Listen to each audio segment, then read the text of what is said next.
சட்டப்பேரவை தேர்தல் கூட்டணி தொடர்பாக தேமுதிக தலைவர் திரு விஜயகாந்தை மக்கள் நல கூட்டணி கட்சித் தலைவர்கள் இன்று காலை சந்தித்து பேச்சுவார்த்தை நடத்துகின்றனர். இது தொடர்பான கூடுதல் தகவல்களை நமது செய்தியாளர் டார்வினிடம் கேட்கலாம். வணக்கம் டார்வின், இந்த சந்திப்பு எப்போது நடைபெறுகிறது? இதில் யாரெல்லாம் பங்கேற்று உள்ளனர்?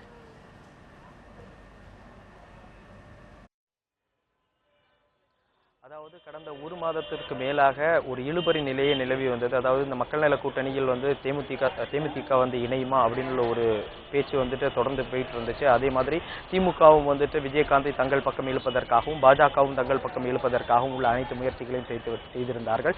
அது தற்போது அவர்களுடைய மொத்த இதுவும் கனவுகளும் தகர்ந்து போயிருக்கிறது அப்படின்னு சொல்லலாம். காரணம் என்னன்னா, மக்கள் நல கூட்டணியோட தலைமை ஒருங்கிணைப்பாளரான வைகோ ஒரு தீர்க்கமாக சொல்லியிருந்தார்.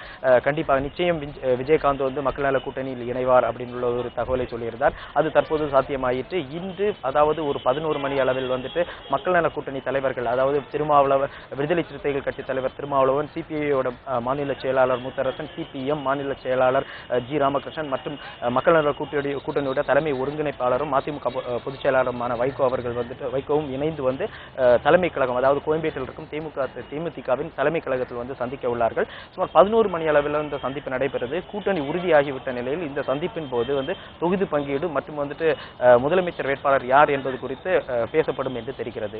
ஷர்மிளா. டார்வின், இன்றைய சந்திப்பில் கூட்டணி உறுதி செய்யப்பட்டு தொகுதி பங்கீடு பற்றி ஏதேனும் அறிவிக்கப்பட வாய்ப்பு இருக்கா? அதாவது கூட்டணி என்பது உறுதி செய்யப்பட்டு விட்டது. அதனால்தான் ஒரு அதிகாரப்பூர்வமாக அறிவிப்புகள் வெளியாகி இருக்கிறது. கூட்டணி தலைவர்கள் சந்திக்க உள்ளனர். ஆனால் தொகுதி பங்கீடு என்பது தற்போது வரை பேச்சுவார்த்தை அளவிலே இருந்து வருகிறது. காரணம் என்றால், கடந்த இரு தினங்களுக்கு முன்பாகவே கூட்டணி உறுதியாகிவிட்டது என்ற தகவல் நமக்கு கிடைத்தது. அப்போதிலிருந்து இந்த தொகுதி பங்கீடு பேச்சுவார்த்தை தொடர்ந்து நடைபெற்று வருகிறது. விஜயகாந்த் தரப்பில் தன்னை ஒரு முதலமைச்சர் வேட்பாளராக நிறுத்த வேண்டும் என்ற கோரிக்கை வைத்ததாக அவர்கள் தெரிவித்திருக்கிறார்கள். சில தகவல்கள் நமக்கு தெரிவித்திருக்கிறார்கள்.